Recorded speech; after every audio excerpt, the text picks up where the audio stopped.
Good morning, everyone. Today we are going to start your poem number 3, Our Roadside Stand from a Flamingo book. Here you can see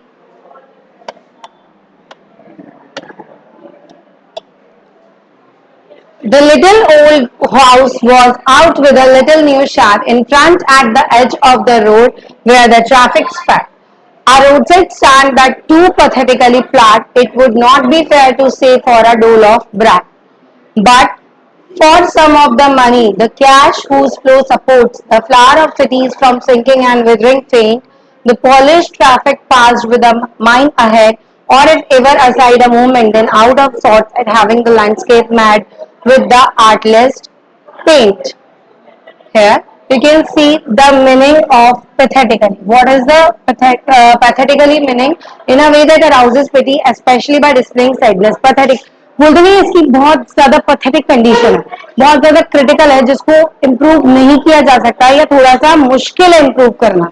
तो sadness में जो हमें दिख रहा है कि वो सैड है, डल सा है बहुत ज्यादा. डोल of bread means a tiny portion of bread, एक छोटा सा टुकड़ा ब्रेड का. मैड मीन्स स्पॉइल्ड, उस चीज को स्पॉइल कर चुके हैं, हो चुका है वो. Here you can see the explanation. There was a small house with a new shed outside it. यहाँ पर एक small house है जो नए shed में वहां बनाया हुआ है. वहां पर पुराने स्मॉल हाउस है, एक नए शेड उसके सामने बाहर की साइड में एक नया शेड बनाया, मतलब एक छाया वाला शेडो दिया हुआ है. The road was busy with cars and other vehicles moving here and there. और वो रोड जो है बहुत ज्यादा क्राउडी, बहुत ज्यादा रशी है, बिजी है. उसमें से रोड मतलब बहती रोड जिसको अपन कहते हैं ना, आना जाना लगा रहता है, वैसे ही आना जाना लगा रहता है गाड़ियों का, बाकी अदर व्हीकल्स का, कार्स का. Shed was built to display items on sale. और वहां पे वो जो शेड लगाया है ना उन्होंने नया, वो क्यों लगाया है? ताकि वहां पे कोई आइटम्स जो है वो डिस्प्ले कर सके. कुछ 2 या 3 आइटम्स इन्होंने यहाँ लिए हैं, so that for they can sell और he can sell. And the owner expected the passing vehicles to stop by and buy the things or at least have a look at them. वो owner ये expect भी कर रहा है उससे कि वो यहाँ पर जो लोग आ रहे जा रहे हैं, जो ऐसे गुजर रहे हैं, पास हो रहे हैं, वो यहाँ पे रुकें और देखें या मेरी चीजों को कोई खरीदे भी, ऐसा वो एक्सपेक्ट कर रहा है. एक झलक तो मारे, एक लुक तो दे उनको, ग्लिम्स तो दे उसकी. The condition of the shed allows one's pity because it display the sad feelings of the owner. और जो कंडीशन है शेड की वो इस तरीके से शो कर रही है कि वहां पे उस ओनर की जो उम्मीद है उस पर खरे नहीं उतरे, उसकी एक्सपेक्टेशन बिगड़ गई, थोड़ी सैडनेस में बदल गई. Because nobody is going to buy this, even nobody stops their car या vehicles so that they can buy or they can see. They did not seek any favor or piece of bread from the city people but wanted some money because the flow of money helps everyone to use it. उनका मानना ये है कि यहाँ पर रुककर वो चीज खरीदने से हमारा कुछ बेनिफिट नहीं है, लेकिन हम जहाँ पे जा रहे हैं वो काम हम जो कर रहे हैं ना, वो काम हम करते रहें ताकि हमारा मनी का जो फ्लो है आना जाना लगा रहे. लेकिन यहाँ रुककर कोई चीज खरीदेंगे वो हमारे लिए कोई बेनिफिशियल, कोई यूजफुल चीज नहीं है. एंड बेनिफिट फ्रॉम इट, और इससे हमें कोई भी बेनिफिट नहीं हो रहा. Just like the money with the city people helps them lead a better life. जैसे कि मनी जो है वहां के जो सिटी पीपल, जो लोग वहां रह रहे हैं, शहर के लोग जो वहां रह रहे हैं, उनके लिए एक बेटर लाइफ लीड करता है. क्या? पैसा, money. Similarly if it will flow from their pockets, यदि वो उसी तरीके से उनकी पॉकेट से फ्लो होगा, पैसा आपके पास आता है वो बुरा नहीं लगता, तो वो भी किसी से फ्लो होके आ रहा है ना. लेकिन जब हमारी जेब से जाता है तो हम देना नहीं चाहते, जब तक हमारी कोई इतनी बड़ी रिक्वायरमेंट नहीं हो, अपनी इतनी बड़ी नीड नहीं हो. ठीक है. तो similarly if it will flow from their pockets into pockets of shed owner, यदि उसी की तरह अगर वो हमारी जेब से उस शेड ओनर को जा रहा है तो वो बड़ा हमारे लिए दुख की बात है, हम नहीं देना चाहते. ठीक है. तो it will benefit his life too. अगर वो ऐसा करते हैं तो उसकी लाइफ पे भी बेनिफिशियल रहेगा, उसके लिए भी दुआ ही काम आएगी. जब आप किसी की हेल्प करते हो या उसको कोई चीज चाहिए और आप दे देते हो, मैटर नहीं करता वो करोड़ों की संपत्ति हो या एक 5 रुपए का पेन हो, बट मैटर वो करता है कि आपने उसकी बुरे टाइम में हेल्प करी, या जब वो नीडी था तो आपने उसकी रिक्वायरमेंट को फुलफिल किया. It matters a lot. तो उसकी लाइफ भी बेटर होती है, उसकी लाइफ भी बेनिफिशियल होती है. The cars that pass by are sparkling but they never notice the shed. वहां से गाड़ियां गुजर रही थी, कार्स भी गुजर रही थी, पास हो रहे थे, लेकिन कोई भी वहां पर एक बार रुका भी नहीं. Not for a single moment. उसने कोई ऑब्जर्व नहीं करा, कहीं कोई नोटिस नहीं करा इस चीज को. They are thinking of their destination only, वो सिर्फ और सिर्फ अपनी डेस्टिनेशन को देख रहे हैं कि हमें कहाँ पहुंचना है, दैट्स इट.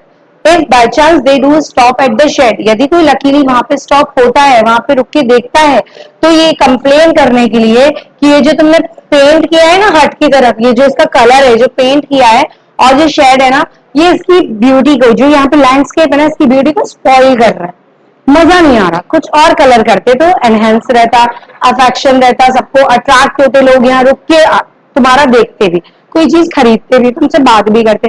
लेकिन just because of this shed painting ना, ये कलर नहीं जचा, तो तुम्हें चेंज करना चाहिए, सिर्फ ये बताने के लिए लोग रुकते थे. Next, of signs that with and turned wrong and s turned wrong, offered for sale wild berries in wooden quartz or crook neck golden squash with silver wax. Or beauty rest in a beautiful mountain scene. You have the money, but if you want to be mean, what does it mean? Why keep your money this crossly and go along? The hurt to the scenery wouldn't be my complaint.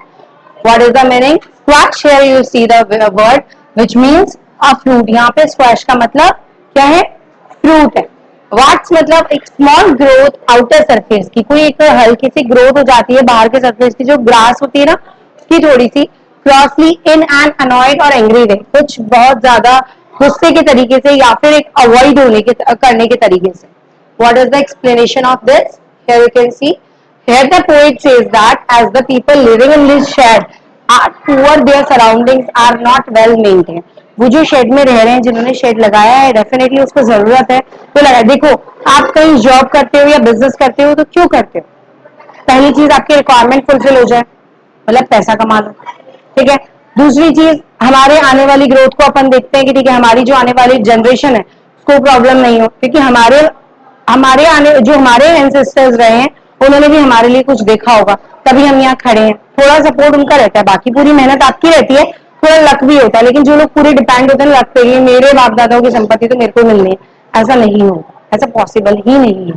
ठीक है, थोड़ी मेहनत आपको करनी पड़ेगी उसको fully maintain करने के लिए. उसी तरीके से वो कह रहा है, जो उसकी सराउंडिंग्स है ना, वो वेल मेंटेन नहीं है, उसने उसको संभाल के नहीं रखा, उसको प्रॉपर वे में नहीं रखा, या तो वो बहुत ज्यादा पुअर रहा है तो मेंटेन नहीं कर पा रहा है. इसीलिए the signboards indicating directions of north and south are painting towards the wrong direction. अब वो ये भी बता रहे हैं कि जो साइन बोर्ड्स लगाए होते हैं ना, साइन बोर्ड की इधर जाना, लेफ्ट जाना, राइट जाना, ये आपको यहाँ मिलेगा, तो इंडिकेट करे डायरेक्शन नॉर्थ के और साउथ के, वो पेंट हो रहे हैं रॉन्ग डायरेक्शन. ये बताने के लिए भी रुकते हैं, पर कोई उसकी चीज खरीदने के लिए नहीं रुकते. The sheds have farm produce on sale, wild berries, golden squash fruit with silver color marks on it. और जो sheds है ना, वो क्या प्रोड्यूस कर रहा है? सेल कर रहा है वाइल्ड बेरीज को, golden squash, I told you golden fruit you can use with silver colour marks, उस पे सिल्वर कलर के मार्क्स है, उसके सिंबल्स लगे हुए हैं. कैप्टन वुडन बास्केट है, वो वुडन बास्केट में रखी हुई है. आप कोई भी चीज अगर सामने वाले को दिखाते हो बेचने के लिए या उसको पसंद आ जाए इस तरीके से, तो सामने वाले को अगर हम दिखा रहे तो हम क्या करते हैं? उसको अच्छे से शो ऑफ करके रखते हैं, अच्छे से दिखा के रखते हैं, उसको पहली बार में ही पसंद आ जाए, इसलिए. तो ऐसा उसने किया था. The place is beautiful and people should stop here and enjoy the mountain scenery. Place बहुत अच्छी जगह थी, उसने जगह की कोई कमी नहीं रखी, लेकिन वहां पे लोग क्या कर रहे थे? सिर्फ और सिर्फ सीनरी पे, माउंटेन सीनरी को एंजॉय कर रहे थे, दैट्स इट. मतलब फोटो शूट कर रहे थे या वहां पे आके टाइम स्पेंड कर रहे थे. If they have money then they should buy something. यदि मानना यह है कि अगर उनके पास पैसा है तो उनको कुछ वहां से लेना चाहिए था. But if they are selfish then they should keep their money with themselves and not stop. लेकिन अगर वो सेल्फिश है, उतने के देखो, आप अगर 4 व्हीलर वो कर रहे हो, मेंटेन कर रहे हो, तो डेफिनेटली आपका क्या है? पैसा तो है आपके पास कि अपना गुजारा हो सके, ठीक है, हमारा डेली रूटीन में प्रॉब्लम नहीं है. लेकिन अगर आप सेल्फिश हो तो आप सामने वाले की हेल्प नहीं करोगे, अपना पैसा नहीं निकालोगे, जेब में रखोगे, इसीलिए वो स्टॉप नहीं हो रहे थे. The poet says that he does not complain that the shades have spoiled the scenery of the place. Poet का मानना ये है, वो आपको ये सब बता के कंप्लेन नहीं कर रहा कि उसने जो शेड निकाला ना, वो गलत जगह पे निकाला या वो गलत पर्पज से निकाला. उसका पर्पज भी सही था, लेकिन वहां के लोगों की सोच भी सही थी. He wants to say this to you.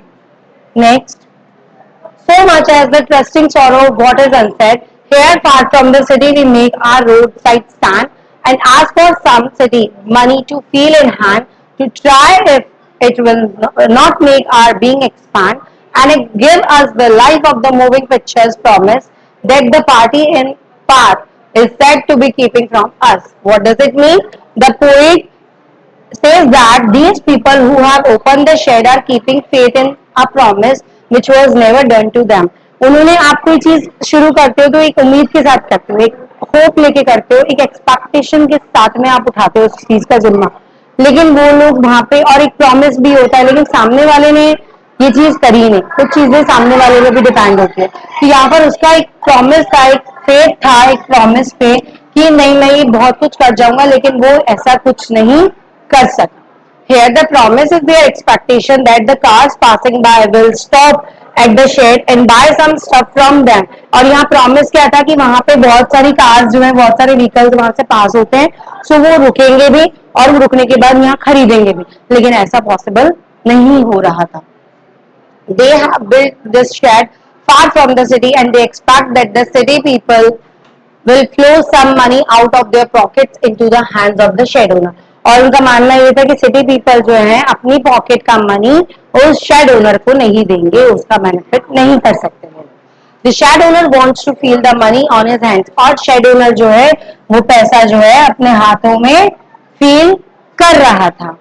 Just like they see in pictures that the one who works hard achieve quick success and money. जैसे कि अभी आपने पिक्चर देखी, वो पिक्चर में क्या था, उसमें आप देख सकते हो कि एक जो वर्क हार्ड कर रहा है वो अचीव करता है ना सक्सेस और मनी. जैसे कि आप मूवी में देखते हो सुबह उसने मेहनत करी और शाम तक वो पैसा ही पैसा हो गया.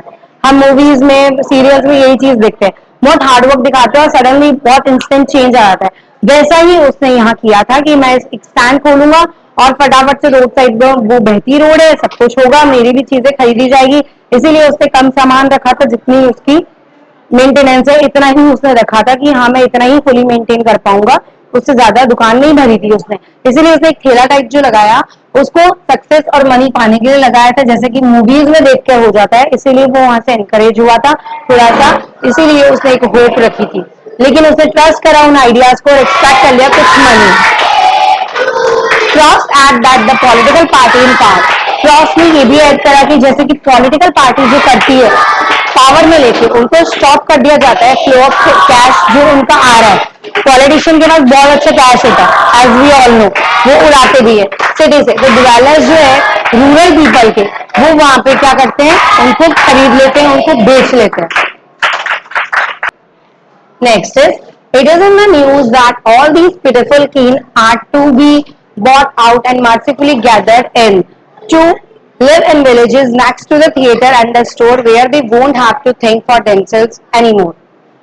While greedy good doers, beneficent beasts of prey, swarm over their lives enforcing benefits that are calculated to soothe them out of their wits, and by teaching them how to sleep, they sleep all day, destroy their sleeping at night the ancient way. Here kin means one's family and relation. Kin का मतलब क्या है, एक की family और उसका आगे से relation, relatives. Beneficent, generous या अच्छा करना किसी के लिए, beneficially. Beast of prey an animal killing other animal. Prey यानी जानते हैं उसका हंट, उसका शिकार, तो जंगली जानवर का किल करना, ठीक है, दूसरे एनिमल को. Out of their wits they are perplex या टेरिफाइड स्टेट, बहुत ही भयानक तरीके से. It is in the news that soon all these sheds and huts will be bought by the government. ये बहुत जल्दी न्यूज में आ जाएगा कि सारे ये शेड्स और हट जो है ना वो गवर्नमेंट के थ्रू क्या हो रहे हैं, खरीदे जा रहे हैं. And these people will be relocated to the villages, और यही लोग जो है रीलोकेट होके विलेजेस को, गवर्नमेंट होती है ना जो अपनी शॉप्स वगैरह होती है, बिजनेस वगैरह, उसको हायर कर लेते हैं और फिर वो कमाते हैं और सामने कुछ खर्चा गवर्नमेंट को भी जाता है. तो वैसे ही वो ये चीज बोल रहा है कि वो हमें हायर कर लेंगे और यही रीलोकेशन मिल जाएगी हमें विलेजेस के बीच में. Near their houses there will be movie theatre and grocery store, और उनके घरों के पास में, विलेजर्स के घर के पास में, हट्स के पास में क्या होगा, मूवी थिएटर और स्टोर्स मिल जाएंगे, उनको फ्री फैसिलिटी अवेलेबल हो जाएगी. There will be so happy there that they will not worry about their future, और ये बड़ा अच्छा होगा कि उनको अपने फ्यूचर की टेंशन नहीं होगी. The poet says that greedy good doers and beneficent beasts, that is मतलब कि greedy good doers और जो beneficent beasts मतलब कि ऐसे लोग जो अंदर से तो आपको खा रहे हैं, बीस्ट बन रखे हैं, आपका प्रे कर रहे हैं, आपको हंट कर रहे हैं और सामने से क्या दिखा रहे हैं, आपका बहुत कुछ बेनिफिट दिखा रहे हैं, तो आप उनके जाल में फंस जाओगे. That is such people who show to be doing good deeds but are actually greedy. वो लोग जो अच्छा दिखाते तो हैं, गुड डूअर्स तो हैं, लेकिन वो क्या कर रहे हैं, आपको अंदर ही अंदर से लालच दे रहे, लालची बना रहे, लेकिन वो अंदर से खुद भी बहुत ज्यादा सेल्फिश हैं. And are animals of prey who show that they are benefiting the other persons, but in reality, और वो ये दिखा रहे हैं कि हम सामने वाले को बेनिफिट दे रहे हैं इस चीज का. हमने जो चीज करी वो आपके लिए करी है. अब विलेज के पास में वो शॉप खोलेंगे तो वो आपके लिए खोलेंगे, सब कुछ आपके लिए तो कर रहे हैं. आपके नियर बाय स्टोर कुछ खुल जाएगा या आपके लिए कोई बेनिफिट हो जाएगा, ज्यादा दूर नहीं जाना पड़ेगा, कोई ज्यादा महंगी चीजें नहीं होगी, लेकिन उनका भी कोई ना कोई फायदा जरूर होता है इसमें. But in reality they destroy them. लेकिन इन रियलिटी में क्या होता है, वो आप अपने जैसे लोगों को डिस्ट्रॉय कर रहे हैं. The rich people and politicians are describe as greedy good doers. यहाँ पे जो रिच पीपल और पॉलिटिशियंस हैं, ग्रीडी गुड डूअर्स हैं. Hope you understand well. And beneficent beast because they show that they are helping the poor shed owners, but in reality nothing like that is done. वो ये show करते हैं कि हम real owners की जो बहुत ज्यादा जिनको नीड है, रिक्वायरमेंट है, उनकी हम हेल्प कर रहे हैं, बट रियलिटी में ऐसा वो नहीं कर रहे थे, वो अपना फायदा देखते हैं. ठीक है, क्योंकि रिच पीपल के पास इतना टाइम नहीं है कि वो अपने लिए सोचेगा.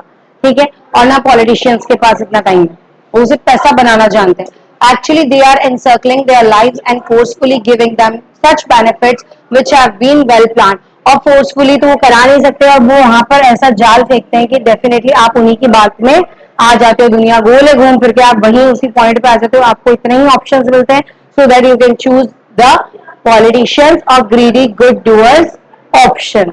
सो उनका बेनिफिट अपने आप हो जाता है, जो कि उनके लिए वेल प्लान किया हुआ है. And will put these poor people in a confusion, और उन्हीं लोगों को कंफ्यूजन में रख देते हैं. these people cannot decide what is good for them and what is harmful. और वो लोग उस टाइम पे उस सिचुएशन में ऐसे डिसाइड नहीं कर पाते कि हमारे लिए क्या हार्मफुल है और क्या बेनिफिशियल है. These selfish people tell to the poor that now they can relax, but in reality they themselves sleep all day long. अब वही लोग जो है वो रिलैक्स हो जाते हैं, लेकिन रियलिटी में वो ये नहीं जानते कि वो पूरे दिन जो तुम्हारे लिए हेल्प करने आए ना, वो तो पूरे दिन आराम से सोते हैं. एक उनको असाइनमेंट करना होता है, एक डील साइन करके वो आराम से सो पाते हैं. लेकिन हम जैसे लोग डेली वर्किंग करते हैं, डेली मेहनत करके वो चीज कमाते हैं. Also they destroy their sleep at night too as has been happening since the past. और यहाँ तक कि वो हमारी रातों की नींद भी उस काम से उसको देकर उड़ा देते हैं और खुद आराम से चैन की नींद सोते हैं लंबा. Sometimes I feel myself I can hardly bear the thought of so much childish longing and wait. The sadness that lurks near the open window there, the way that waits all day in almost open prayer for the squeal of brakes, the sound of a stopping car. Of all the thousand selfish cars that pass, just one to inquire what a farmer's prices are, and one that stop, but only to plow up grass and using the yard to beg and turn around. What does it mean here in vain? Without success or a result, बिना कोई result के, बिना कोई success के. Love means be or remain hidden so as to wait in ambush or for someone or something. किसी चीज के बारे में कुछ अभी तक नहीं जानकारी मिली है, छुपी हुई है. Flow means move in a fast and uncontrolled manner. एक ऐसा फास्टली मूव करना या अनकंट्रोलेबल मैनर में मूव कर जाना. Here, what does it mean? The poet says that this kiddish desire in the hearts of these shadowrunners is useless. ये जो उसने किडिश चाइल्डिश बचपना करा है ना, किडिश बचकानी हरकत जो की है उसने, कि शेडोनर की जो ये हरकत है, उसकी ये इच्छा थी कि मैं शाम तक या तो कुछ ही टाइम में बड़ा पैसा कमा पाऊंगा, ये यूजलेस हो गई, वर्थलेस हो गई. He cannot tolerate their sadness which they go through when they open the window of shed. और ये सैडनेस को, इस दुख को वो टॉलरेट, वो बियर नहीं कर पा रहा है और बड़ा परेशान है. अब जब भी वो शेड की विंडो ओपन करता है, waiting for a car to stop, ये वेट करता है कि कोई गाड़ी जो है वहां स्टॉप होगी एंड बाय समथिंग, कुछ खरीदेगी. They wait there the whole day and it seems that they are doing a prayer seeking a buyer for their goods. और वो यहाँ पे बायर का वेट कर रहा है कि वो कुछ गुड्स आके खरीदेगा मेरे. दे प्रे फॉर द व्हीकल्स, वो यहाँ पे गाड़ियों की वेट कर रहा है कि वो ब्रेक लगाएंगे और यहाँ पे खरीदेंगे और मुझे सुनेंगे, और वो गाड़ी की सुनने की आवाज का वेट कर रहा है. There are many cars carrying selfish people. यहाँ बता रहा है कि बहुत सारी गाड़ियां हैं जो सेल्फिश पीपल की है, बट होपफुली सब में स्टॉप, लेकिन उम्मीद से कुछ स्टॉप होती नहीं है। तो ये पूछने के लिए कि इस प्रोड्यूस, ये जो आपने किया है ना, ये जो आपने ग्रो कर रखा है थोड़ा थोड़ा छोटा छोटा, तो इस ग्रास की प्राइस क्या है बाय द फार्मर्स देयर, और उन फार्मर्स के थ्रू इसकी प्राइस कितनी पड़ेगी, ये पूछने के लिए कर रखा है। One car did stop there but just to disturb the grass, और एक बार वो ग्रास को डिस्टर्ब करने के लिए गाड़ी स्टॉप हुई, जब उन्होंने बैक लिया उनकी कार ने और वो वापस से चली गई, टर्न कर लिया उन्होंने, यू टर्न कर लिया। And another to ask the way to where it was bound, and another to ask could they sail it a gallon of gas. They couldn't, they had none. Then it see no in country money the country scale of gain. The requisite lift of spirit has never been found, or so the voice of the country seems to complain. I can't help owning the great relief it would be to put these people at one stroke out of their pain. And then next day, as I come back into the sale, I wonder how I should like you to come to me and offer to put me gently out of my pain. What does it mean? Here requisite means required या needed. I told you. Same means sensible या realistic. What does it mean? Someone stopped by to ask direction of their destination. एक हुई थी grass के बारे में पूछने के लिए उसकी कॉस्टिंग, दूसरी हुई थी ये ग्रास गलत जगह लगा दी, डिस्टर्ब कर रही है हमें यहाँ पे आने जाने में। थर्ड वन जो हुई यहाँ पे डायरेक्शन, जो उसको जहाँ पहुंचना है, डेस्टिनेशन जो उसने चूज कर रखा है, उसका डायरेक्शन क्या होगा ये पूछने के लिए। Some car stop to buy fuel for their cars, और कुछ ऐसे स्टॉप हुई कि वो कार्स का फ्यूल जानने के लिए यहाँ पे पेट्रोल पंप कहाँ है। पोइट गेट्स अनॉयड, और इन सबसे पोइट जो है बड़ा ही परेशान हो गया, अवॉइड हो गया, बहुत इरिटेट हो गया, और कहता है they not have any idea that these poor people can not afford to sell fuel. और यहाँ पर ये बोल सकते हैं, ये देख सकते हैं कि इस शेर को देख के समझ नहीं आ रहा कि यहाँ पे फ्यूल बेचने के लिए नहीं है, ये पुअर पीपल जो है फ्यूल को नहीं बेच सकते। He add that the kind of work these villagers do, वो ऐड करता है इनकी काइंड ऑफ वर्क जो विलेजर्स करते हैं वहां पे, और उन चीजों को जो वो बेच सकते हैं। It can not lead to require upliftment, और ये इनकी रिक्वायरमेंट को अपलिफ्ट नहीं कर रहा, ऊपर का बढ़ावा नहीं दे रहा ऊपर होने का। The resources are too less, इसके जो रिसोर्सेज है बड़े ही कम है कि वो हेल्प कर सके उनको उनकी प्रॉब्लम में। उसकी जो सिचुएशन है वो डिमांड करती है एक ऐसे सोल्यूशन में which would be a relief, की रिलीफ पुट कर सके वहां पे, उनकी प्रॉब्लम से वो बाहर आ सके। The next day, poet think that when he is realistic, poet ने next day सोचा कि जब ये realistic हो गया तो ये एक्सपेक्ट करता है कि वो फिर से विजिट करे रिच होने का, जो उसने जर्नी स्टार्ट की थी फिर से वो रिच करने के लिए विजिट करे, and help them get rid of their problem in one go perhaps with death. लेकिन उसने देखा कि अभी कब हो सकती है इसकी दौलत, तो मैं क्या करूं इसके बजाय, इंस्टेड ऑफ दिस, ये कोशिश करने की बजाय इन लोगों की रहते हुए तो ये कोशिश पूरी नहीं होगी। यहाँ पे ग्रीडी पीपल, पुअर पीपल को ध्यान नहीं दे रहे, सेल्फिश लोग उनको ध्यान नहीं देते जब तक उनका मतलब नहीं हो, रिच पीपल नहीं ध्यान देंगे जब तक उनका सेल्फलेस लव खत्म नहीं हो जाए, लेकिन वो तो सेल्फलेस होने ही नहीं है, उनको तो सेल्फिश ही रहना है। इसीलिए वो कहता है इसके बजाय तो यहाँ पर क्या बेटर है, इसके बजाय तो क्या बेटर है, डेथ, डेथ, ठीक है, death is much more better than to live in between the rich people. Okay, hope this is clear to you all. Thank you.